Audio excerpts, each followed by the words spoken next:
Então, antes de eu começar propriamente a revisão, eu quero comentar sobre a enquete 2.2, que foi respondida na aula passada. Então, eu quero discutir rapidamente os resultados daquilo que vocês preencheram ali na enquete 2.2, tá? Basicamente, essa enquete 2.2 pediu para que vocês, em cada linha de gráficos, apontasse o pior gráfico, tá? Então, eu quero rapidamente destacar alguns aspectos aqui. Nos meus slides eu vou comentar mais a respeito, mas é oportuno começar falando disso. Então, tipo de gráfico. Em cada linha era para comentar qual que era o pior gráfico, tá? Então, essa primeira linha aqui, vocês responderam, a maioria de vocês respondeu que o pior gráfico é o gráfico da terceira coluna, tá ok? De fato, ele é o menos apropriado aqui, porque ele perde muito espaço em branco, não contendo informação que seja relevante. Esse gráfico poderia simplesmente focar nesta região gráfica aqui para dar mais destaque para aquilo que é relevante na informação a ser transmitida. Na segunda linha, a maior parte de vocês respondeu que o pior gráfico é o gráfico da primeira coluna, porque de fato é um gráfico de setores com muitas fatias, e essas fatias ainda estão separadas umas das outras, ou seja, a soma dos arcos não dá 360 graus, tá ok? Além disso, tem um fator de perspectiva que também aparece no segundo gráfico, sendo que o gráfico mais apropriado é este da terceira coluna, por ser um gráfico que não tem perspectiva tridimensional, não há necessidade disso, e faz com que a comparação dos arcos ou dos ângulos seja mais bem feita, né, por não ter essa deformação ali que compromete a nossa avaliação. Na terceira linha, vocês responderam ali predominantemente que o pior gráfico é o da segunda coluna. E esse gráfico da segunda coluna é esse gráfico 3D aqui. Então, a adição dessa perspectiva piora muito a nossa leitura do gráfico, porque não daria para saber a altura dessa barra. Não tem como você projetar ela aqui e ler qual é a altura dela. Fica muito complicado. Além disso, esconde barras que estão aqui atrás, ó, impossibilita de ver. Tá? Então, esse é um gráfico que uma opção melhor seria essa, e definitivamente a melhor opção de todas seria o gráfico sem a necessidade dessa perspectiva tridimensional, que é simplesmente uma alegoria ali, não traz nenhuma informação que seja relevante. Na quarta fileira, o pior gráfico considerado por vocês foi, na maioria ali, o da primeira coluna, tá? Mas existe um percentual também que indicou a terceira coluna como sendo pior, que são os gráficos de barras, então, que usa cones ou que usa cilindros. Mais uma vez, o uso da tridimensionalidade sem, de fato, estar aumentando alguma informação. Simples alegoria, o que compromete muito a leitura do gráfico. Por exemplo, nesse gráfico nós não sabemos se a altura é lida aqui, se é lida na frente do cilindro ou se é lida no meio do cilindro. Veja bem, é bastante complicado a gente recuperar o valor. Fica bastante subjetivo. Na quarta coluna, quer dizer, acho que na quinta agora, né? O pior gráfico, considerando a maioria, é o gráfico do centro, porque, mais uma vez, tridimensionalidade, então não daria para comparar a altura das séries aqui, pelo fato de estar em 3 dimensões. Aqui também está em 3D, só que é um 3D sem ponto de fuga, não sei se está correto dizer assim, mas, de fato, a melhor opção é o gráfico sem a perspectiva tridimensional. E por último, eu tive que colocar esses gráficos rotacionados aqui para caber, tá? Peço desculpas por isso, mas como o grid eu faço numa aplicação web, eu tive que dar um jeitinho brasileiro aqui. Mas o pior gráfico considerado por vocês foi da coluna 2, havendo um empate entre a coluna 1 e a coluna 3. O que acontece aqui? Esse, de fato, é o pior gráfico porque tem a tridimensionalidade que eu já comentei nos anteriores, tá? Este gráfico aqui e este aqui, os dois são interessantes, porém, comparar comprimentos retos é muito mais fácil do que comparar comprimentos curvados. Então, apesar de não ter tridimensionalidade envolvida, o linear é muito mais fácil para a gente comparar comprimento do que o com arco, tá? Então, nesse caso, 10-9 para essa opção aqui, tá ok? E obviamente que os tridimensionais são os menos interessantes. Tem uma enquete para vocês fazerem agora, que é a enquete 3.1, então eu vou conferir aqui a quantidade de respondentes para saber se já teve uma quantidade razoável de respondentes para poder discutir. Deixa eu ver aqui quantos. 150 e... Deixa eu ver. Eu vou dar mais um tempinho para que vocês respondam, enquanto eu faço uma rápida revisão daquilo que foi apresentado na aula anterior, tá? Até chegar no ponto em que a gente vai começar. Então, a gente falou. Então, enquanto eu vou falando a revisão, eu peço, por favor, que aqueles que ainda não responderam a enquete 3.1 o façam para que eu possa, então, iniciar a aula, tá? A enquete 3.1 vai cobrar o assunto que eu já vou mostrar para vocês, mas é só para medir a temperatura que vocês têm em relação àquilo que eu vou expor, tá? Então, vamos lá. Nós estamos falando aí de gráficos utilizados para visualização de dados, tá? Então, esses gráficos são todos gráficos orientados a dados e não orientados a conceitos, que eu apresentei naquele vídeo, tá? Então, a gente falou das escalas das variáveis, e que isso é importante para decidir que tipo de gráfico nós iremos utilizar, escala quantitativa ou qualitativa, e a subdivisão entre contínua e discreta, quando a variável é quantitativa, e ordinal e nominal, quando a variável é qualitativa. Nós falamos também que essa taxonomia de gráficos ela é baseada na função que o gráfico tem, né, naquilo que ele quer representar, e que uma subdivisão ou uma diversidade iria surgir em relação aos aspectos de forma desse gráfico, como que esse gráfico, de fato, vai exibir o que ele quer exibir. E aí ficam várias decisões relacionadas a aspectos estéticos, de mídia e outros detalhes de importância secundária àquela relacionada à função. E, em relação à função do gráfico, a nossa taxonomia ela é uma taxonomia que começa a divisão em 7 categorias, em 7 classes, tá? Os gráficos de distribuição, que visam representar a distribuição das variáveis, e eles são utilizados tanto para as variáveis quantitativas, né, numéricas, métricas, quanto para as variáveis qualitativas, que são as categóricas, as classes, né? Vimos gráficos de relação entre variáveis, que expressam o grau de relação de uma variável com uma outra, ou de um conjunto de variáveis entre si. Os gráficos para enfatizar aspectos de ordenação e ranqueamento dos indivíduos, das entidades, em relação às variáveis que estão sendo apresentadas. E a última categoria vista na aula passada foi os gráficos que apresentam a evolução de uma variável, e geralmente esta evolução é uma evolução ao longo do tempo, tá? Do eixo cronológico, enfim. Hoje nós rapidamente veremos essas 3 últimas categorias, que são os mapas, os gráficos para descrever a organização de entidades, indivíduos, enfim, e os gráficos que apresentam fluxo, tá? Além disso, no finalzinho da aula eu faço mais uma investida na questão de coisas que você deveria evitar na hora de produzir visualizações de dados. Ok, então a gente parou na aula passada aqui, a parte de mapas. E aí eu já quero verificar o conhecimento prévio de vocês em relação a esse assunto aqui nesta enquete, tá? Aplicada, que é a enquete 3.1, uso de gráficos relacionados a essa segunda parte da aula. Então aqui eu coloquei um grid, tá? Com 9 gráficos, eles estão numeradinhos aí de forma que não provoque confusão. Aqui nós temos um tree map, aqui um color plot, eu vou falar de cada um deles, tá? Aqui uma rede de relacionamento, aqui um bubble map, aqui um dendrograma, aqui um mapa de krigagem ou de elevação, e aqui um Sankey, um alluvial plot, tá?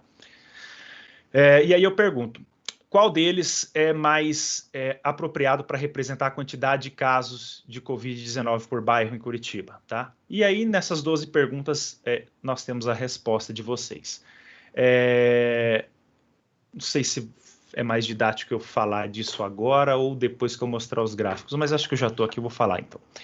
Qual deles é mais apropriado para representar a quantidade de casos de Covid-19 por bairros em Curitiba? Bem, como os bairros em Curitiba são áreas, né, são polígonos, o gráfico mais apropriado seria, então, o gráfico número 2, que talvez, vamos verificar nas respostas, não foi o gráfico que vocês mais escolheram. Foi o gráfico que a maioria escolheu aqui, 31%, né, escolheu o gráfico de número 5, tá? Que é este aqui. Então, acho que talvez houve uma confusão, né? Porque quando se considera bairro, considera-se o polígono, e aqui vocês estão mostrando a ocorrência, né? Talvez de cada pessoa ali, cada pessoa com o Covid, tá? Mas tudo bem. Mostrar a distribuição dos estudantes quanto ao estado civil, solteiro, namorando e casado. Então, o gráfico mais apropriado seria esse aqui. Aqui mostra a quantidade de solteiros, namorando, casados, divorciados e o que aconteceu depois de um período de tempo. Algumas pessoas saíram de uma condição e entraram em outra, tá? Então, essa é a ideia desse gráfico. Mostrar a relação de associação entre produtos comprados juntos. Então, o gráfico que se usa bastante é isso aqui, como vocês podem ver, ó. Aqui seria o produto A, aqui o produto B, quantas vezes eles são comprados juntos, e essa bola poderia representar o valor do produto, ou a quantidade de itens vendidos, tá? Representar a média pluviométrica, esse gráfico aqui é muito utilizado para isso, tá ok? Então, mostra, por exemplo, a distribuição das chuvas no estado do Paraná anualmente. Exibir a localização de acidentes de trânsito, e aí esse gráfico aqui é o mais utilizado para isso. Cada acidente seria um ponto marcado aqui nesse mapa, de tal forma que a gente pudesse reconhecer pontos quentes, né, hotspots, locais onde tem muito acidente. Isso poderia auxiliar, por exemplo, a prefeitura a melhorar a sinalização daquele lugar. Descrever a semelhança entre indivíduos e entidades, então, principalmente para o pessoal da área biológica, esse gráfico aqui é o gráfico que se utiliza. Você poderia estar colocando aqui espécies, né? Esse gráfico poderia mostrar o relacionamento entre espécies, mas pode ser entre indivíduos, entre produtos, quaisquer coisas que você queira medir a semelhança e mostrar o quão semelhantes esses indivíduos são, tá ok? Indicar a qualidade do sinal de telefone de celular em diferentes locais de uma região. A gente poderia, então, utilizar esta opção aqui, onde a bola ali, a localização da bola, né, do ponto, representa a localidade e o tamanho do círculo representa a qualidade do sinal, ok? Isso poderia ser feito para uma cidade ou para qualquer território. E representar a quantidade de matéria orgânica do solo. Mais uma vez, esse gráfico aqui se mostra muito interessante para isso, é utilizado muito em agronomia para fazer mapas de fertilidade do solo.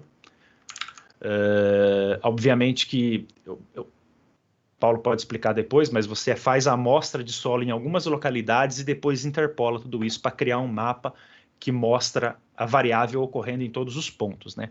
Na realidade, a gente amostra alguns pontos, depois interpola isso para ter um mapa, indicando ou estimando a quantidade que existe em cada lugar. Indicar a distribuição de indivíduos por família, gênero e espécie. Então, a gente poderia utilizar esse gráfico aqui também. Então, isso aqui seria antes de uma intervenção ou numa condição natural e depois da instalação de uma indústria próximo a algum lugar. E como é que as espécies mudaram a sua composição. Às vezes, algumas espécies diminuíram sua proporção, outras aumentaram. Então, a gente consegue acompanhar o que aconteceu com um gráfico aluvial como esse aqui. Indicar a quantidade monetária e direção entre operações bancárias feitas por pessoas investigadas em uma operação policial. Esse gráfico pode ser empregado para esse tipo de coisa, onde cada pessoa aqui é um nó dessa rede, cada transação financeira, transferência de dinheiro de uma pessoa para outra é uma linha. O tamanho da bola pode ser a quantidade de dinheiro que a pessoa tem, ou a quantidade de transferências que ela fez. E, em algumas situações, a espessura da linha pode indicar a quantidade de dinheiro transferida de uma pessoa para outra. Representar o total de vendas do mês em estabelecimentos de uma rede de supermercados. Então, a gente poderia empregar mais uma vez esse gráfico aqui, onde a localização das bolas representa a localização das filiais e o tamanho do círculo, né? Ou a coloração também. Você pode mapear duas coisas, observem aqui, você pode mapear pelo diâmetro, mapear pela cor, não necessariamente a mesma variável, e indicar a quantidade de itens vendidos pela coloração ou pelo tamanho do círculo. E, por último, mostrar a elevação de um terreno. Mais uma vez, esse gráfico se faz interessante aí para mostrar a topografia de um terreno, tá? Então, vamos lá. Bom, eu sei que respondendo, indicando qual o gráfico mais apropriado para cada situação, eu já dei uma ideia do que esses gráficos, da utilidade de cada um desses gráficos, mas agora nós vamos para os slides e faremos isso de uma forma sequencial. E aí eu vou explicar cada um deles aí como foi a pergunta feita, tá? Então, nos mapas, uma coisa que é marcante é que vai ter sempre, vai estar sendo representado sempre alguma coisa relacionada ao espaço, tá? Então, quando você tem valores de uma variável e esses valores estão endereçados a uma determinada área, a gente pode utilizar o Color Plot Map. Color Plot Map basicamente vai representar na intensidade da cor, na escala de cor, uma variável e essa variável, obviamente, que é observada dentro desses polígonos. Então, esse mapa aqui está mostrando a densidade populacional por estado aqui no Brasil. Os estados com mais população são os estados do Sudeste, tá? E com menos população aqui, os estados do Norte e Centro-Oeste, tá ok? Então, é o Color Plot Map, tá? É um assunto que eu não vou abordar aqui, mas na confecção de mapas que utilizam escalas de cores, existe uma série de considerações a serem feitas em relação às cores. Deixa eu googlar aqui, Color Palettes Maps. Com relação às cores, para você indicar uma série de... Por exemplo, você pode ter colorações que são do claro para o escuro, tá? Você pode ter palhetas, que são as palhetas sequenciais. Deixa eu dar um zoom aqui. Que são as palhetas sequenciais do claro para o escuro, aí você pode mudar a cor.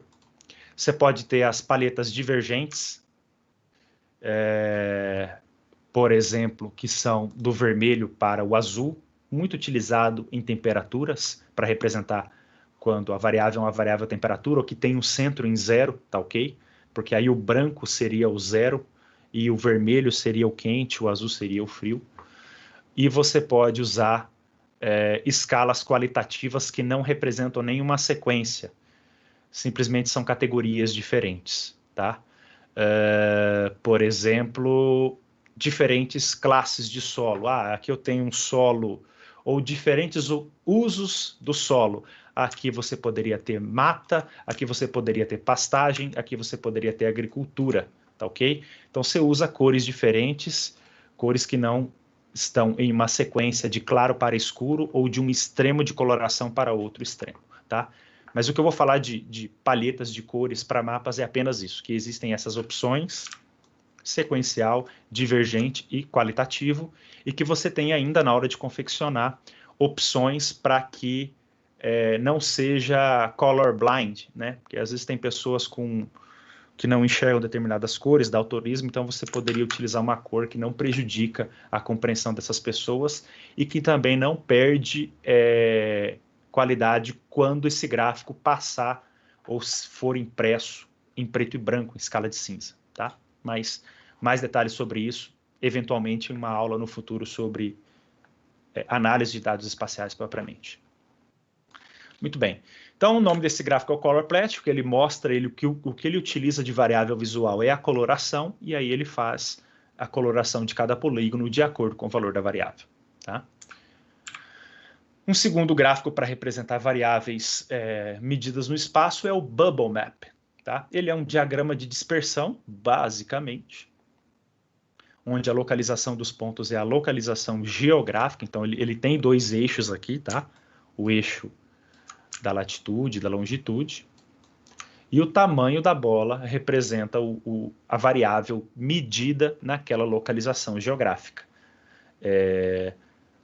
Esse tipo de gráfico envolve também aquelas projeções geográficas, tá? Que eu não vou entrar em detalhe, mas o importante é saber que o tamanho, neste caso, para esse gráfico que está em exemplo, são utilizadas duas variáveis diferentes, o tamanho da bola e a coloração. Elas estão mapeadas, elas estão mapeando variáveis diferentes, tá ok? Você poderia utilizar simultaneamente essas duas coisas. Então, esse gráfico mostra o valor de uma variável em uma determinada localização de um terreno, em uma determinada localização de um espaço, tá? Como vocês podem ver aí, e como os exemplos que eu demonstrei sugerem. Usar esse gráfico para representar a quantidade de produtos vendidos em diferentes filiais de uma rede de supermercados, ou mostrar a quantidade de casos de Covid em diferentes cidades no país. Tem algumas aplicações desse gráfico que você pode dar o zoom no gráfico, tá? Para ver detalhes de uma determinada região, tá? Ô Paulo, se você estiver atento aí, quiser me mandar algum link de algum, ou na hora do intervalo, né? Na hora que você tiver com a palavra, mostrar algum gráfico de painel sobre o Covid. Isso está sendo utilizado muito em painéis, em dashboards sobre o Covid, tá? Então, se você, por gentileza, quiser depois mostrar para complementar o que eu falei. Walter, o mapa... aproveitando, Sim. Teve uma pergunta sobre usar o GIS, né, o Geographic Information System, o GIS do acrônimo em inglês, ou SIG em português, Sistema de Informação Geográfica. Vamos separar aqui, aproveitar essa pergunta para separar duas coisas. Uma é o conceito do gráfico ou do mapa, né? Que é cada vez mais usado, inclusive na imprensa, a gente vê com muita frequência agora gráficos dessa natureza. O conceito é geral. Os sistemas de informação geográfica, eles são excelentes em fazer esse tipo de gráfico. E até pouco tempo atrás, eles tinham, digamos, quase que um domínio sobre essa execução desses gráficos. Hoje, a quantidade de ferramentas que permite fazer gráficos com essas referências geográficas é muito grande. Podem ser feitos no R, podem ser feitos por várias bibliotecas, podem ser feitos pelo Tableau, podem ser feitos por vários tipos de software. Então, o GIS é um sistema, ambiente computacional, muito propício para fazer esses mapas com grande qualidade. Mas não é o único, né? E aqui o Valmes não está focando tanto em onde fazer, né? Como fazer, em que ambiente, né? Mas mais no conceito do tipo de gráfico, no que ele representa e como que ele deve ser lido. Eu espero ter respondido a questão aí. Obrigado, Valmes. Eu que agradeço, Paulo. Enquanto você estava falando aí, eu rapidamente aqui googlei.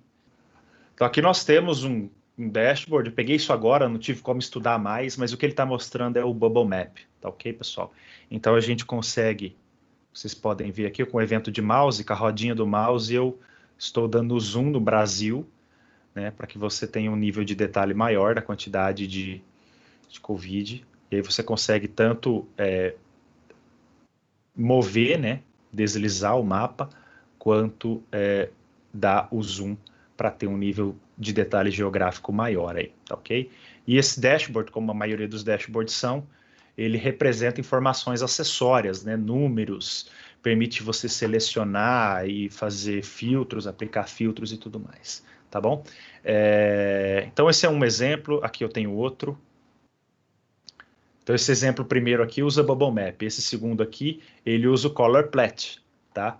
Então a coloração do polígono representa a variável, e aí aparece uma etiqueta a hora que você posiciona o mouse em cima do polígono com informações auxiliares, tá? E aí tem outras coisas aqui embaixo, gráficos que nós já comentamos anteriormente, né? Acumulados de distribuição e tudo mais. Então era isso. Então é um gráfico muito utilizado aí para representar. Principalmente a epidemia de Covid que nós estamos passando agora. O gráfico topográfico ou gráfico de elevação tem esse nome porque ele é amplamente utilizado para representar a elevação de um terreno, tá? Então a gente viu isso nos nossos livros de geografia lá no ensino básico, no ensino fundamental, para indicar a topografia de uma região, e ele também é utilizado, obviamente, para descrever o valor de outras variáveis ao longo do espaço contínuo que a gente tem. Então, a gente poderia estar representando aqui, sem problemas nenhum, deixa eu abrir um dashboard aqui também, shine.leg, UFPRB, vamos. A gente poderia estar representando valores de variáveis do solo, tá? Aqui no navegador, nós temos uma aplicação Shine, aqui eu tenho uma determinada área agrícola, tá?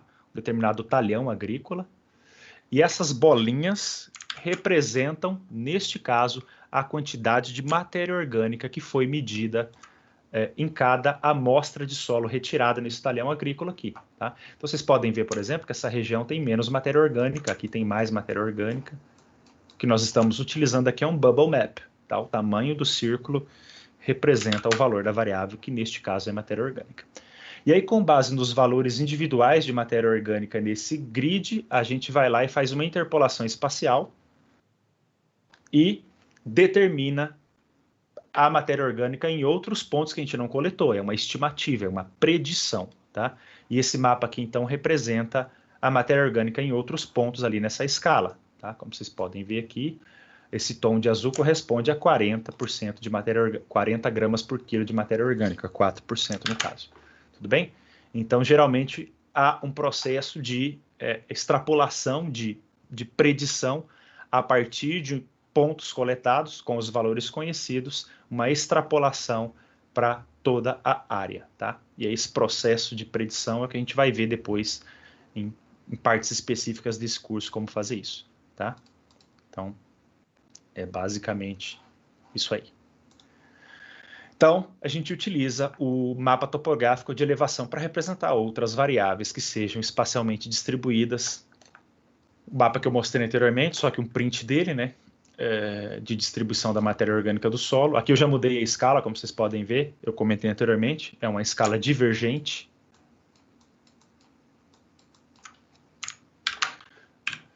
E o próximo gráfico, que não é diferente desse anterior, não é drasticamente diferente do anterior, é o mapa de contornos de nível.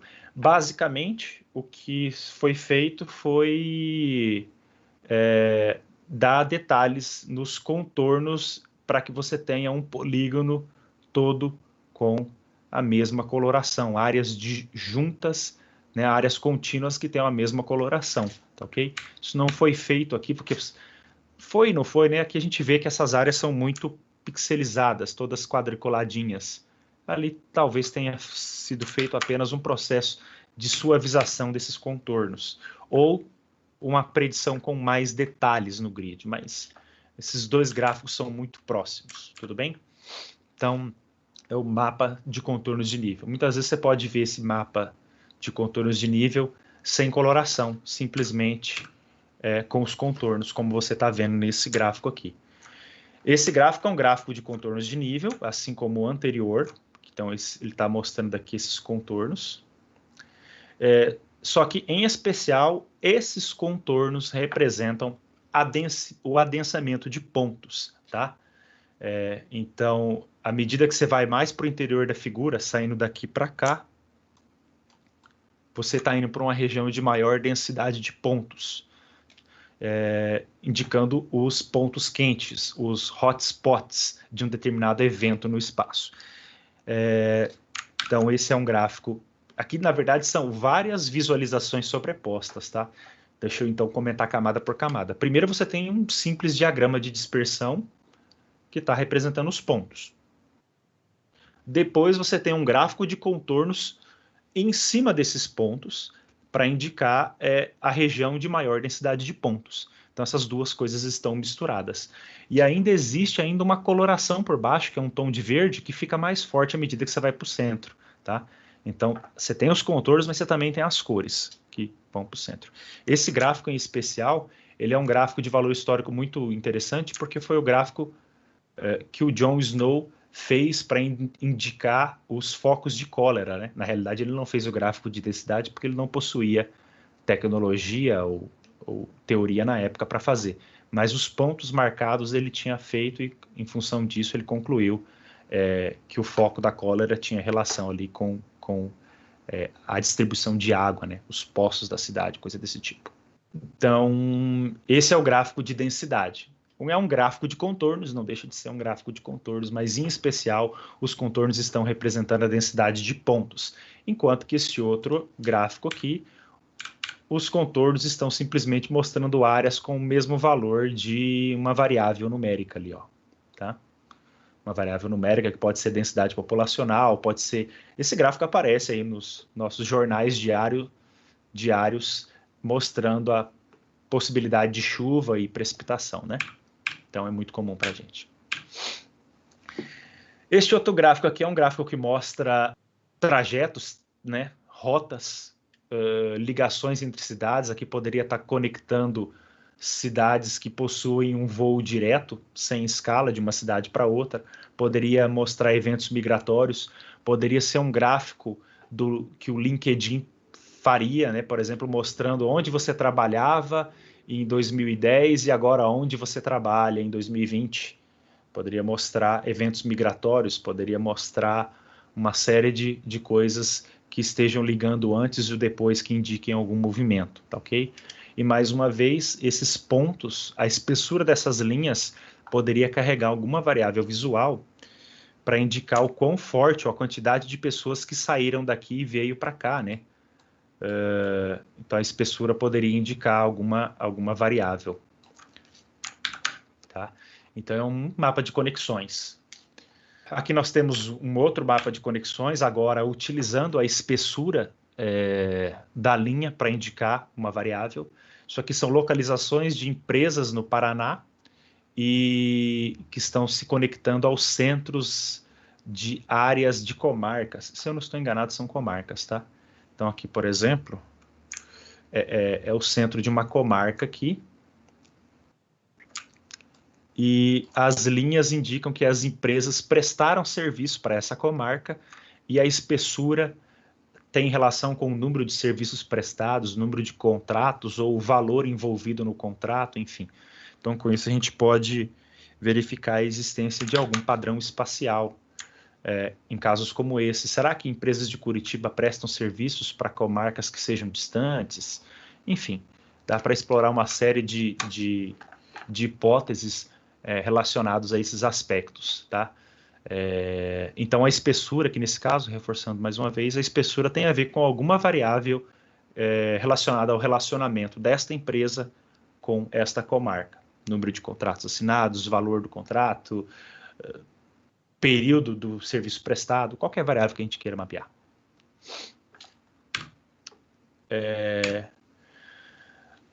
O cartograma é um gráfico também que tem um apelo espacial, só que o que ele faz é uma deformação do espaço de tal forma a acomodar uma outra variável que não seja a área do país, do município, do que se quer representar. Preserva a localização das entidades ali mapeadas, né, dos países, nesse caso em especial, mas deforma de tal maneira que as áreas, né, o tamanho desses polígonos passa a representar uma outra variável. Aqui nesse caso é o cartograma da população. Então vejam como a Índia foi esticada aqui para indicar a maior quantidade, a população residente na Índia, enquanto que o Japão também foi esticado aqui para representar a população japonesa e a Austrália foi encolhida aqui para representar a população da Austrália. Então o cartograma ele provoca essas deformações para indicar, preservando a localização dos países, nesse caso, por ser o mapa mundi, mas deformando para acomodar outra variável, tá? Descrever a grandeza de outra variável. E aqui a gente termina as variáveis de mapa, tá? Nós temos mais duas categorias agora, a próxima são os gráficos de organização. O dendrograma é um gráfico muito familiar, principalmente para as pessoas da área biológica, que trabalham com filogenia e coisas desse tipo, mas o importante desse gráfico na hora de interpretar é que nesse eixo você está representando alguma métrica relacionada à similaridade ou dissimilaridade entre indivíduos, tá? E nesse eixo você tem os indivíduos lado a lado. Então a gente poderia pensar aqui, ó, aqui nesse caso são estados dos Estados Unidos, né? Você tem o Alabama e a Louisiana aqui, que são dois... deixa eu dar um zoom. São dois estados muito semelhantes nas características que foram utilizadas para calcular essa semelhança, tá? Eu não sei ao certo que características foram essas. Características demográficas, características de uso do solo, características de composição da população em faixa etária, não sei. Ou se foram várias, né? Na realidade não precisa ser só uma variável. Mas o que acontece é que eles são dois estados muito semelhantes. Porém, são mais semelhantes entre si Illinois e Nova York, porque veja a distância vertical aqui, ó. Eu preciso subir menos para conectar um ao outro. E são mais semelhantes ainda entre si Iowa e Hampshire, tá ok? Então, o comprimento vertical que separa um do outro, né, tem relação ao quão semelhante um indivíduo é de outro, e a altura que você precisa subir para conectar dois indivíduos diz respeito à distância entre eles.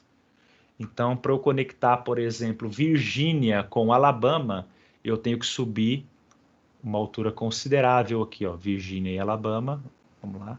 Opa, deixa eu tirar o zoom. Eu tenho que fazer isso aqui. Subir tudo isso para conectar a Virgínia com Alabama. Então, essa aqui seria a distância, tá? Correspondente à similaridade do grupo que está uma do grupo que está outra, ok? Mais detalhes sobre esse gráfico e interpretação serão vistos na aula de análise multivariada de dados, tá? Porque esse gráfico é um gráfico utilizado quando se faz agrupamento hierárquico, tá? É um gráfico utilizado na técnica de agrupamento hierárquico. Então, é um dendrograma. Para você entender um dendrograma, se você tiver, por exemplo, duas variáveis que seriam aqui colocadas no eixo X e no eixo Y, a distância entre dois pontos no espaço é simplesmente a linha que conecta esses indivíduos, tá? Então, aí você começa a entender melhor o que o dendrograma está apresentando. O indivíduo E e F, eles são bem próximos. Depois, o mais próximo do E e o F é o D. Depois, do grupo onde está o E e o F, passa a ser o ABCD, desse grupo para esse grupo, e depois vem para cá e assim por diante, tá? Então, aí você vê como esse gráfico representa as distâncias dos indivíduos, tá? O B e o C estão próximos entre si, depois o mais próximo é o A, e o cluster do A é o mais próximo do cluster do D, por isso eles estão sendo ligados primeiros, e assim por diante, tá? Então, isso ilustra basicamente como que o dendrograma é construído, com base nas distâncias. Acontece que quando você tem mais do que duas variáveis, você vai ter essas distâncias sendo calculadas a partir de 10, 15, 20, 500 variáveis, e não é possível visualizar graficamente nessa dimensão. Mas o conceito permanece válido de distância. Esse outro gráfico mostra, ele basicamente uma representação, tem a ver com o dendrograma, tá ok? Só que ele está fazendo ele é como se fosse um diagrama de Venn, em outras palavras, né? Ele divide, isso aqui seria a população total do mundo, e aí esses retângulos são proporcionais à população que cada país tem, tá ok? Então, a China é o que tem mais população, seguido da Índia, por isso um polígono maior, e aí vai sendo dividido em mais e mais países, tá? Então, aqui a gente tem a Ásia como um todo, dividido nos países que compõem a Ásia, que seria basicamente duas perninhas lá do dendrograma. Depois você tem os Estados Unidos da América, que estariam em uma outra parte do dendrograma, e os seus países ali dentro. E aí uma outra parte teria a América do Sul, e aí isso formaria um dendrograma no final, tá? Então isso aqui tem dois níveis geográficos aqui de regiões, de continentes, digamos, né? Os continentes, e como os continentes são subdivididos. A Índia é tudo isso aqui, né? Quer dizer, a Ásia é tudo isso aqui, ó. E dentro dos continentes, a ocupação de cada país, tá? Então isso poderia estar em um dendrograma também, com duas alturas, a altura dos continentes e depois a altura dos países. Então esse é o tree map. É o mapa da árvore. Paulo, sim, Paulo? Surge muitas vezes a pergunta, quando você mostra os gráficos, algumas pessoas querem saber onde que faz, se tem na web, se não tem, que software, etc. Né? Então, acho que vale um comentário aqui, que o Valmes não está discutindo muito como é feito os mapas e com que ferramenta, mas mais a questão dos mapas que existem, para que vocês conheçam as opções, para que a gente discuta um pouquinho um contexto que ele coloca em cada mapa para dizer da possível utilização. Se não todos, a maioria desses gráficos podem sim ser feitos no R. Talvez tenha pouquíssimas exceções que não, se é que tem algum, né? O Valmes deixou uma página ali, que é o R Graphic Gallery, que tem esse catálogo, e aí você vai lá e ele tem um código de como é formatado. Então, essas questões de onde faz, eu acho que ficam mais ou menos contempladas por essa resposta genérica, né? Porque certamente vai aparecer em outros gráficos aí. É isso aí, vamos. Se você quiser acrescentar alguma coisa, a bola está com você. Paulo, bem, como você bem colocou, nesse momento eu estou mostrando a galeria de gráficos sem me preocupar exatamente em dar detalhes sobre como fazê-lo, mas como a gente está adotando o R aqui nesse curso, né, como um conteúdo opcional aí de cortesia, a grande maioria, se não todos, olha, eu diria que 99%, talvez um ou outro, ou algum gráfico com algum detalhe estético, talvez não, mas nessa galeria de gráficos aqui, olha, que vocês vão ver um negócio aqui que eu copiei, ó, em um slide tem essas figuras aqui, eu tirei daqui, tá, desse gráfico. Aqui vocês vão ver todos aqueles tipos de gráfico, ó, gráfico de conexão, bubble map, 3D, network, tree map, que eu acabei de falar, tá? Então aqui você tem o tree map, várias versões e a indicação de que pacote do R foi utilizado aqui foi o D3TreeR que foi utilizado. Se você clica na figura, ele abre o código para você. Olha aqui, ó, com o código que você pode, com o código que você pode recortar e colar depois de instalar o pacote para fazer o gráfico, tá? Então, tem uma sim. pergunta aí sobre o TreeMap e o dendrograma. Vantagem do TreeMap em relação ao dendrograma. Eles estão mostrando aspectos ligeiramente diferentes. Esse aqui está mais focando na proporção, esse aqui pode ser também considerado um gráfico de distribuição, né? Se você estiver considerando a distribuição, se o tamanho desse círculo for a frequência. Enfim, pode ser considerado um gráfico de distribuição, enquanto que o segundo é mais um gráfico de semelhança entre indivíduos, tá ok? Que te indica a existência de cluster, por exemplo.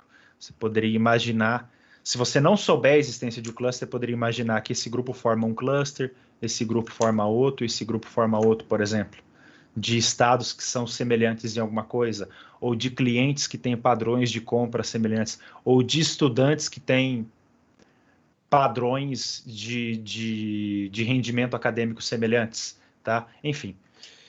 Então, são gráficos que tem apesar de serem todos gráficos ali como é que é o nome dessa categoria, perdão?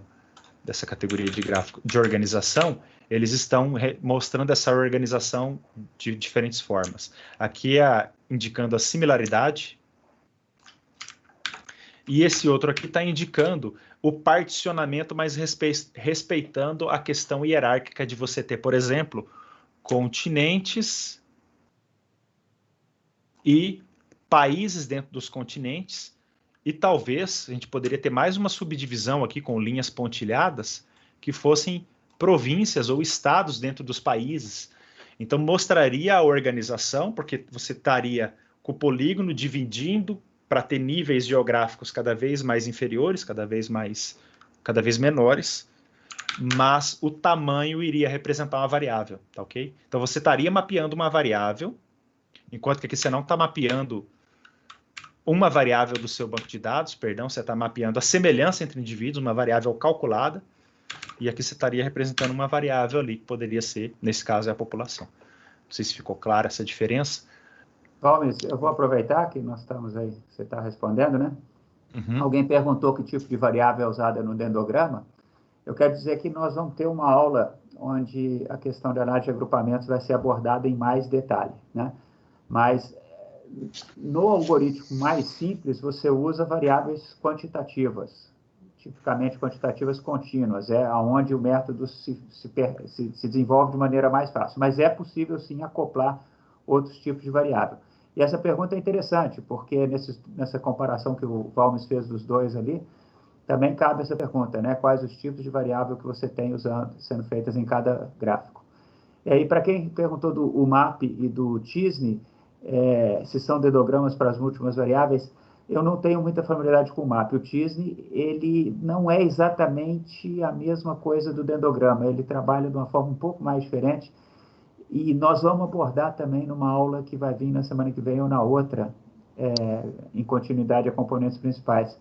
Então, ele pode ser usado para fazer agrupamentos, mas ele não faz com o esquema do dendrograma, com aquela árvore de proximidades. É uma outra lógica, ainda que por vezes atinja o mesmo objetivo. Quiser acrescentar alguma coisa, vamos. Eu já vou acrescentar. Você falou TISNE, né? A pronúncia pode... TISNE é um algoritmo de agrupamento chamado TSNE. Aí fala TISNE, tá? Só para ficar... porque às vezes as pessoas não têm familiaridade e não vão reconhecer o termo. Então, é um método de agrupamento, um algoritmo de agrupamento. Vamos lá, deixa eu dar mais um exemplo que me ocorreu enquanto o Paulo falava. Vocês aí, alunos dessa disciplina, estão aí em diferentes universidades e são de diferentes cursos. Então, por exemplo, se eu quisesse fazer um tree map, eu poderia utilizar, por exemplo, aqui como sendo a universidade, ó, Universidade Federal do Paraná, alunos do setor de exatas, alunos do setor de humanas, alunos do setor de biológicas. Aqui poderia ser Maringá, aqui poderia ser UEM, aqui poderia ser... E uma subdivisão por setores, né? E dentro dos setores ainda, departamentos ou programas de pós-graduação. Então, eu teria qual a proporção de alunos que estão fazendo estatística que são lá do setor de exatas da pós-graduação em informática, ok?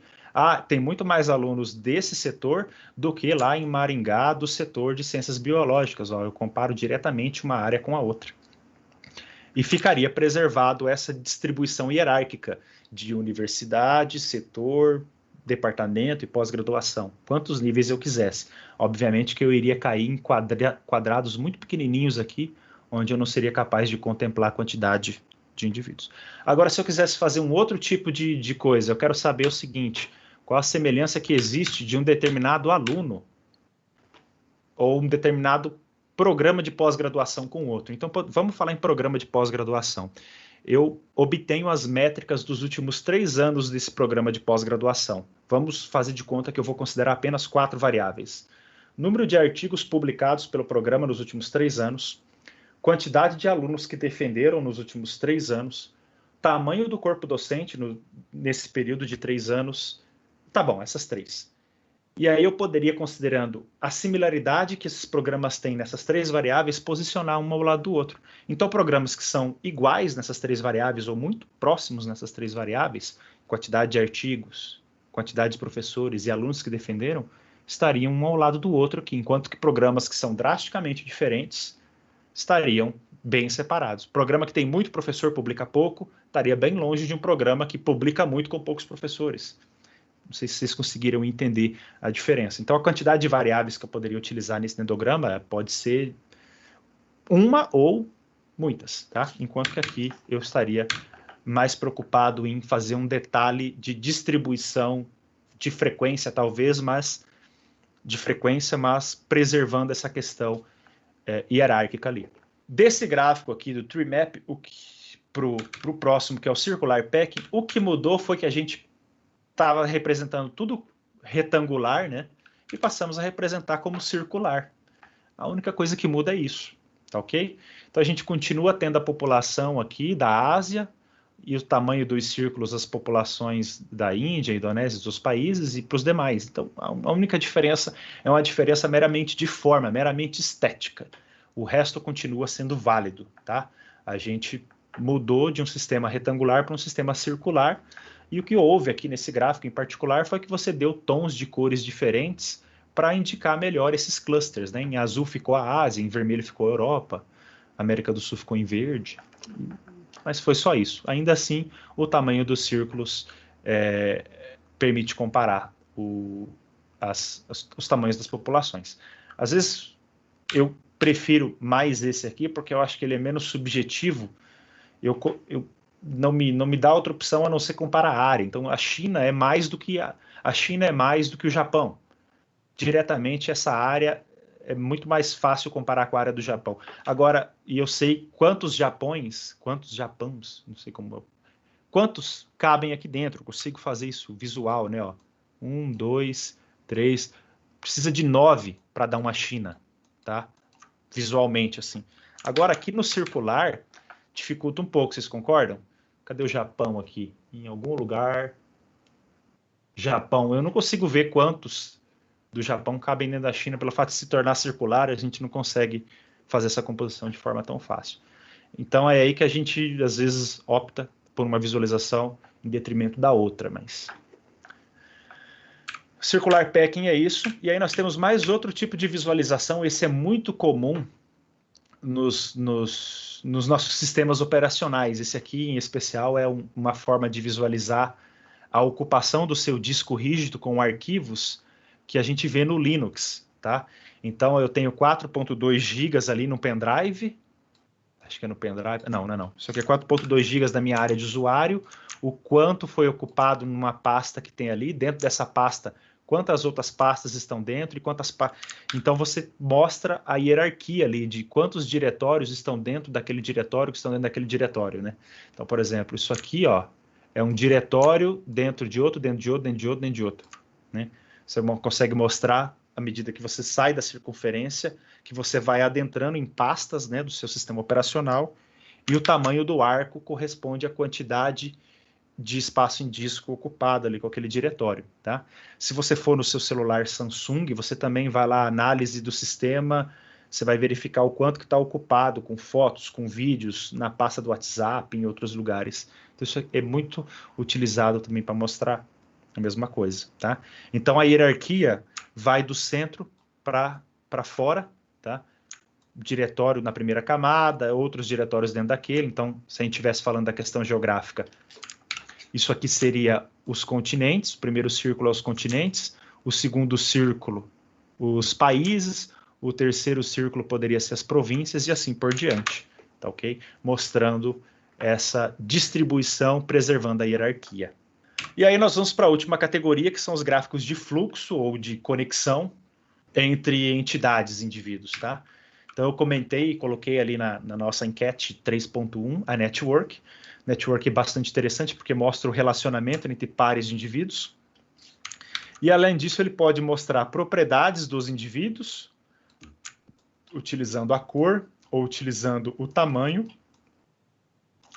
E pode mostrar propriedades das conexões entre os indivíduos, utilizando a espessura da linha e até mesmo a coloração dessa linha. E neste caso aqui também tem a orientação, ele é um grafo acíclico, acíclico, não. Enfim, a seta indica o relacionamento, por exemplo, se isso aqui fossem transições bancárias, este indivíduo transferiu dinheiro para este indivíduo transferiu dinheiro para este também, só que esse aqui transferiu muito mais. Olha a espessura da linha comparada com a espessura desta linha.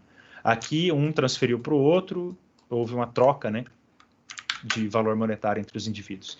E o tamanho da bola pode ser alguma propriedade desse indivíduo, o tamanho, o porte da empresa ou o saldo bancário do indivíduo, tá? Aqui também as cores indicam mais uma propriedade. O que está em vermelho são indivíduos de uma categoria, o que está em amarelo são indivíduos de outro, tá? Nesse caso aqui, as cores indicam se é newspaper, outline ou TV, ok? Esse gráfico é muito utilizado para comentar a relação entre pessoas, né? Deixa eu pegar aqui, ó, Bluemix IBM. Não achei de imediato aqui, mas a rede de relacionamentos serve para indicar relacionamento entre entidades e descrever propriedades dos indivíduos, né, das entidades e desses relacionamentos. Aqui nós temos uma outra network, nesse caso aqui ela está mostrando o vínculo também entre indivíduos. Nesse caso os indivíduos são, isso aqui, gente, é um programa estatístico, tá? Para ser mais detalhista, isso aqui é um pacote do R do nosso colega professor Wagner, e este grafo mostra as funções que estão dentro do pacote, né, os métodos dentro do pacote, e que função chama que outra função, tá ok? De tal forma que, se eu vier e deletar essa função, se eu deletar essa função aqui, vou lá e apago essa função, obviamente que essa função para de funcionar, esta função para de funcionar, esta para de funcionar, esta para de funcionar, para a gente saber o impacto que tem se você remover algum componente, tá? O que é usado por quem. Essa função, se eu deletar, não causaria prejuízo, porque ela não é chamada por nenhuma outra função, não existe um vínculo de dependência. Tá? Isso é interessante para saber o que determina o que está sendo utilizado em outro componente. Então, a gente fez esse gráfico de network aqui. que mostra a relação de vínculo de uma função com outra, tá? Outro gráfico de relacionamento é esse gráfico de network que era produzido com esse site IASV, tá? Esse site, ele exibia para a gente, hoje ele não exibe mais, eu tentei utilizar ele semana passada e ele está fora do ar, mas você procurava lá um livro que você queria nesse site e ele mostrava a relação que esse livro tem com outro baseado nas compras dentro da Amazon, tá? Dentro da Amazon Books.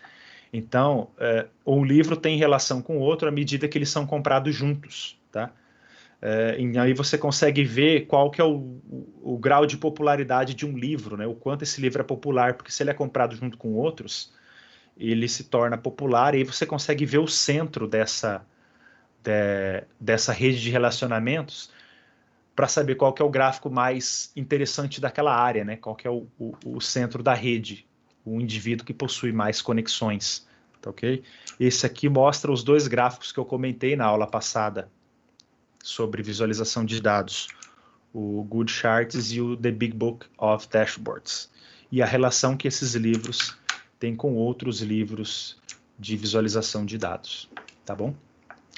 Essa rede de relacionamentos, ou esse gráfico, também é utilizado lá em redes sociais, tá?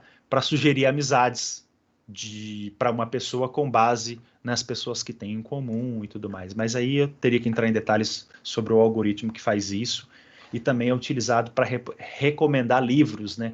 Quando você está comprando esse livro aqui, o Amazon ou outro serviço vai dizer, pessoas que compraram esse livro também compraram esse.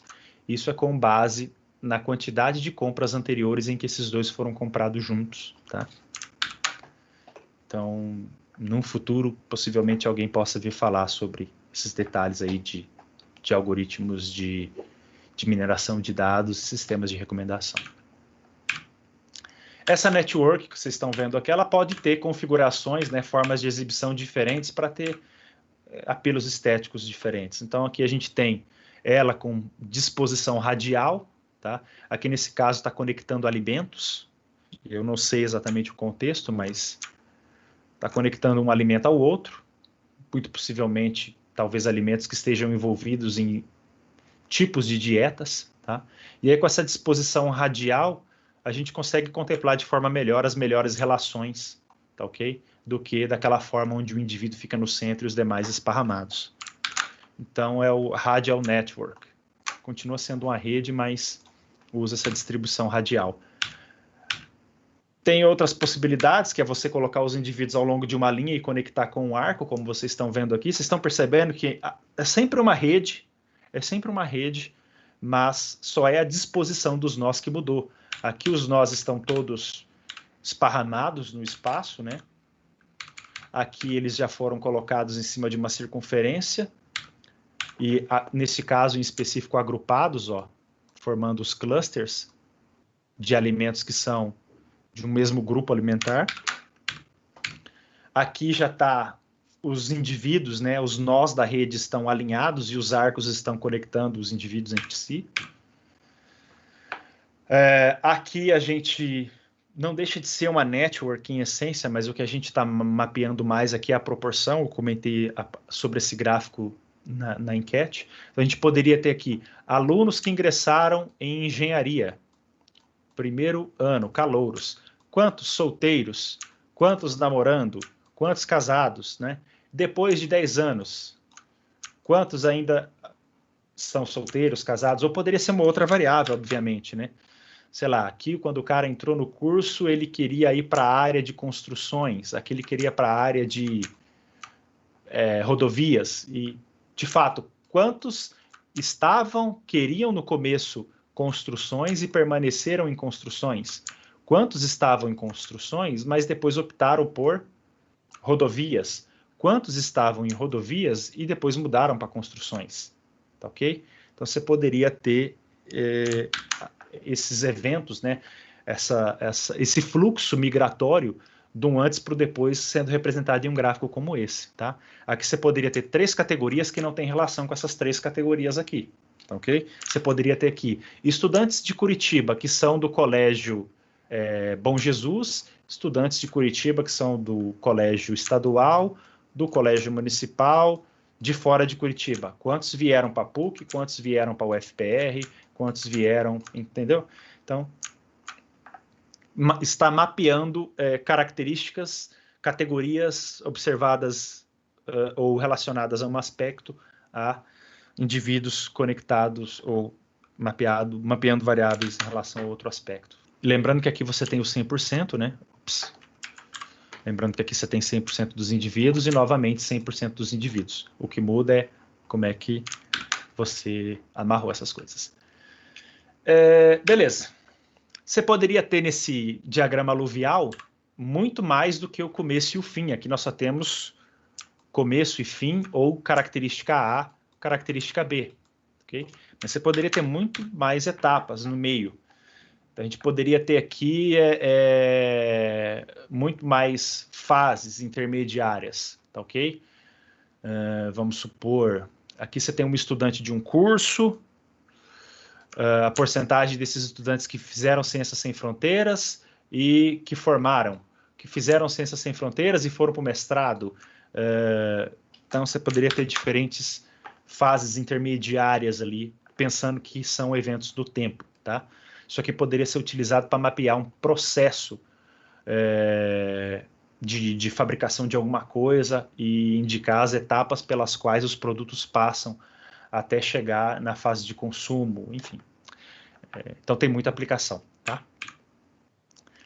Aqui indica evento migratório, tá ok? Imagino eu que seja.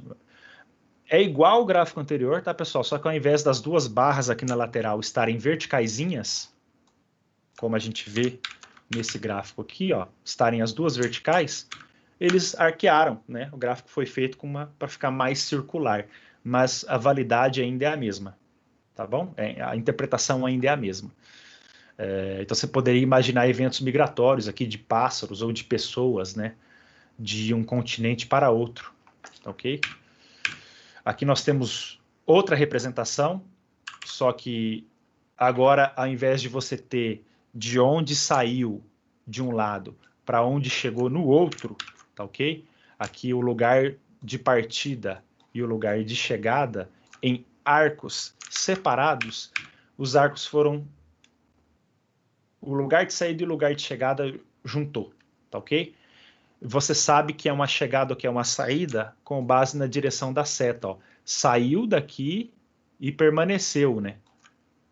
Esse saiu da África e veio parar na Europa. Esse da Europa continuou na Europa. Esse da América Latina veio parar na América do Norte. Então, é a direção da seta aqui, não sei se vocês conseguem ver que é uma seta ali, a ponta indica, né?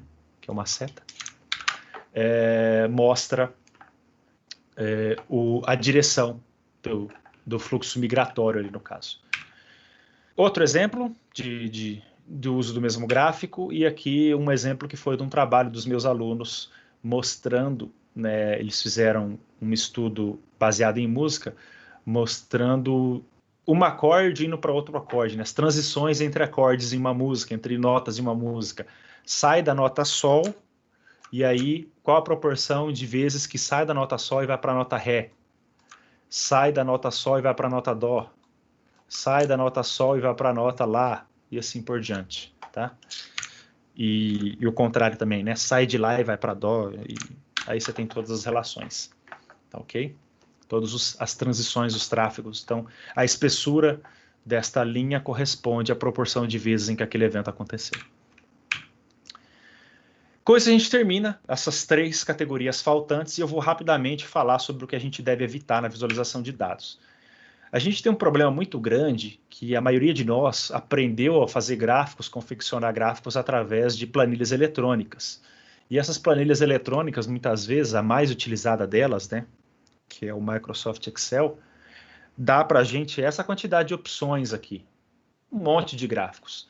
Só que a quantidade de gráficos que de fato são úteis ali do ponto de vista de visualização de dados é muito pequena, porque a maioria desses gráficos aqui são aqueles gráficos que vocês indicaram como sendo visualizações ruins, ó, de cones, de cilindros, tá? De pizza tridimensional, Então, quando a gente vai realmente peneirar para ficar com os gráficos que têm uma boa visualização, a quantidade de gráficos que transmitem de forma interessante a informação é reduzida. Então a gente tem um viés de disponibilidade ali, e o que a gente vê de gráficos inapropriados sendo utilizados em apresentações PowerPoint aí no mundo dos negócios, e até mesmo no mundo acadêmico, em função desse viés de disponibilidade muito grande. Tá? Várias vezes eu fui confrontado dando curso de R. Mas eu queria fazer um gráfico de barras no R que fosse cilíndrico, né? Porque o Excel faz assim. E a gente passava um tempo ali discutindo que o R não faz gráfico cilíndrico. E a impressão que a pessoa tinha é que o R era um software de gráficos ruim, porque ele não fazia um gráfico cilíndrico. Né? Mas um gráfico cilíndrico é um gráfico que não deve ser feito. Então, de fato, quando a gente elimina os gráficos inapropriados, restam poucos gráficos ali para serem utilizados nesses softwares de planilha eletrônica. Tá? Então, um gráfico como esse não deve ser utilizado. Olha só. Como que deforma os ângulos aqui, ó. 16% e 18% estão muito próximos, né? Vocês não concordam comigo? Mas olha como esse 16% parece muito menor do que esse 18%, porque o ângulo foi deformado pela perspectiva, tá? Um gráfico como esse aqui, ó, é um gráfico muito alegórico, porque ele é um gráfico de rosca tridimensional, então não dá para você comparar esses ângulos aqui. Tudo bem que o valor está anotado aqui na... Eu sei que aqui é 22, e aqui é 14, que aqui é maior que aqui, mas você teria uma séria dificuldade se fosse para fazer isso visualmente em um gráfico tridimensional. Essa tridimensionalidade é alegórica, não há necessidade de usar esse tipo de recurso. Às vezes alguém defende assim, mas prende a atenção do meu público quando eu utilizo um gráfico desse. Mas prejudica a informação que você quer passar. Eu acho que você deveria utilizar outros recursos para prender a atenção do seu público, como uma melhor oratória ou como um gráfico que represente informação relevante. Não um gráfico com informação relevante, mas estética apelativa. E sim um gráfico com estética ok, que não comprometa a informação que se quer passar, mas informação relevante. Tá, ok? Então não é na estética que você tem que apelar no gráfico, é no que você escolhe colocar nele. Tá? Ó, mais uma vez, gráfico tridimensional, prejudica a leitura, não dá para comparar o comprimento desse verde com o comprimento desse verde, porque você tem um ponto de fuga. Fica muito ruim de fazer isso. Mais uma vez, esse gráfico eu comentei, tá? As barras atrás ficam escondidas. Eu não sei ler a altura dessa barra alaranjada, porque para projetar eu não sei se está correto fazer isso aqui. O gráfico de cones nem se fala, eu acredito que seja o pior de todos. De cones partidos ainda, assim, pior ainda. De séries tridimensionais, não tem como saber se esse ponto em verde que está aqui, ó, está mais alto do que esse ponto em azul, porque eu não tenho como ver por essa perspectiva. Não há necessidade de usar um gráfico desse. É muito melhor ver essas séries no plano para poder comparar as três. Não há necessidade. Esse gráfico ele mascara o que é para ser visto, o que é para ser contemplado. Tá, ok? É uma forma de esconder mostrando. Você está mostrando, mas ao mesmo tempo você não está garantindo que as pessoas percebam. Tá? Isso aqui também, pelo fato de ter tridimensionalidade, prejudica comparar a altura desses picos. Mais uma vez, a tridimensionalidade comprometendo a visualização. E aqui o fato de você colocar de forma circular gera muita ambiguidade. Eu não sei se eu comparo arcos, ângulos, né? Ou se eu comparo o comprimento de arco. Se for comparar ângulo, eu teria que ver o ângulo que isso aqui faz com o centro e verificar se existe um outro ângulo igual. Talvez um arco que tivesse aqui, ó. Eu iria comparar o ângulo, ou eu comparo diretamente o comprimento do arco. Então gera ambiguidade, muita ambiguidade, não dá para saber. Mais uma vez, você pode causar muita confusão na sua audiência utilizando um gráfico desse. Tá, ok? Bem, com isso a gente basicamente conclui a exibição relacionada a gráficos. Eu faço uma pequena reflexão aqui no final, né? O olho humano é um dispositivo maravilhoso. Com um pouco de esforço, pode deixar de ver até mesmo a injustiça mais flagrante. Isso é uma frase muito apropriada para esse tipo de gráfico aqui, né? Esse aqui, ó. Com um pouquinho de esforço, você compromete tudo. A injustiça mais flagrante você pode esconder se você muda o tipo de gráfico, tá? Você obtém simplicidade na elaboração de gráficos e tabelas eficazes, lembrando 3 princípios fundamentais: restringir, reduzir e enfatizar. Tá? Nenhum desses gráficos que eu estou mostrando está fazendo uso desse tipo de coisa. Eles estão criando distrações, e em sua maioria com a tridimensionalidade, e está deixando de enfatizar o que deveria. Na verdade, ele está enfatizando o que ele não deveria. Aspectos estéticos, para muitos considerados apelativos, né? Um gráfico que chama atenção. Mas ele compromete a sua visualização porque a informação que você quer de fato extrair desse gráfico foi prejudicada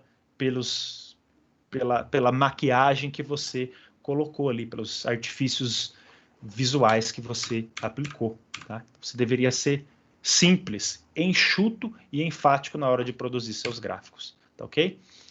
Aqui eu coloco uma série de galerias online para que vocês possam ver. A galeria online de gráficos do R é essa terceira aqui, e lá você pode consultar o código que produz os gráficos, tá bom? Para aqueles que estão se questionando sobre a capacidade do R de fazer esses gráficos. Em um encontro no futuro aí eu falo mais, ou o Fernando vai falar sobre elaboração de gráficos no R, tá? E o vídeo que foi colocado para vocês como conteúdo pré-aula já fala da introdução do pacote ggplot2 para construção de gráficos. Pela oportunidade e atenção de vocês, eu agradeço até aqui, tá ok? E agora passo a bola aí para o professor Paulo Justiniano dar continuidade na aula. Muito obrigado. Valmes, antes disso, eu vou repassar mais 3 perguntas rápidas aqui, 3 ou 4. Uma delas, algumas eu fui tentando responder, né, por texto, tá? Eu vou de baixo para cima aqui, porque senão me pego. Professor, e o uso de infográficos, você indica? O infográfico é interessante, ele combina, na realidade, informações baseadas em dados com informações conceituais, né?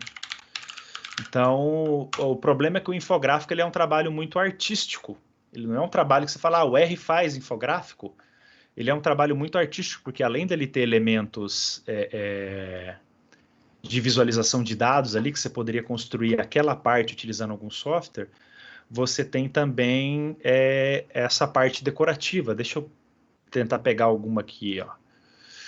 Olha esse gráfico que vocês estão vendo aqui no centro. Ele tem um gráfico de setores aqui, né? Um gráfico de pizza, um pouco mais estilizado, mas é um gráfico. Você poderia fazer essa parte no R, mas toda essa outra parte, você teria que usar um software de edição de imagens, entendeu? Isso aqui é um donut, isso aqui é um gráfico de rosca, vocês estão vendo? Um gráfico de rosca, ó. Isso aqui é uma nuvem de palavras. Isso aqui, na verdade, é um gráfico de barras, compreende? Ó. Só não tem o eixo aqui, graduadinho, mas é um gráfico de barras. E aí, além disso, você tem essas partes textuais, essas informações textuais aqui, ó. Então, é indicado para você fazer uma apresentação de slides, fica muito legal você colocar num infográfico como essas coisas. A diferença é que você vai ter que combinar aí conhecimentos de software de design, Photoshop, CorelDRAW, Inkscape, e também algum conhecimento de software para confecção de gráficos, como o R, tá? Mas, se você tiver conhecimento para isso, eu digo, siga em frente, faça, tá?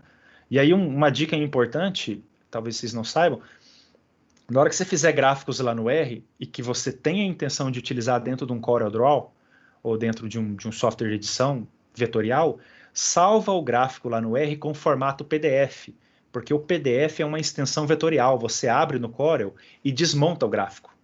Se você salvar um gráfico de pizza lá no R com extensão PDF, quando você abrir ele no Corel, você pode pegar uma fatia e isolar ela, extrair, modificar o texto, trocar a fonte, um monte de coisas, tá? Então, se você tem conhecimento de software de edição vetorial e vai utilizar o R para construir seus gráficos, repito, salva com extensão PDF, que é uma extensão vetorial, ou SVG, que é outra extensão vetorial, tá?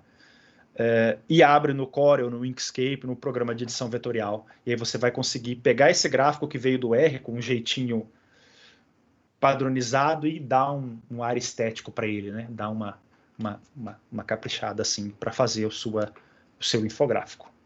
Tem um aqui, eu acho que você já enfatizou bastante, né? Que por que de maneira geral, o tridimensional são ruins?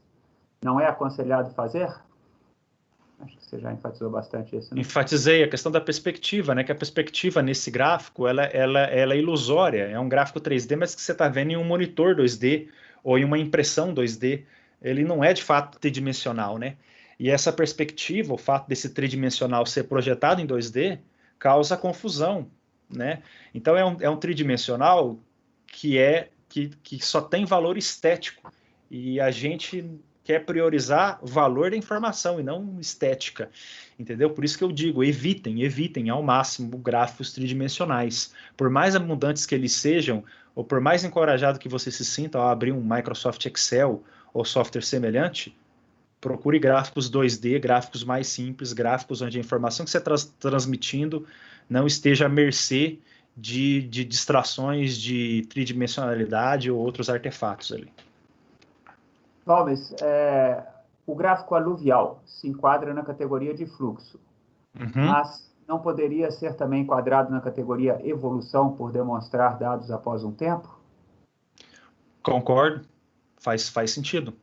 Vários gráficos ali, eles podem ter dupla categoria, né? O Bubble Map, por exemplo, nada mais é que um diagrama de dispersão, só tem o polígono desenhado atrás para você ter uma orientação geográfica, né?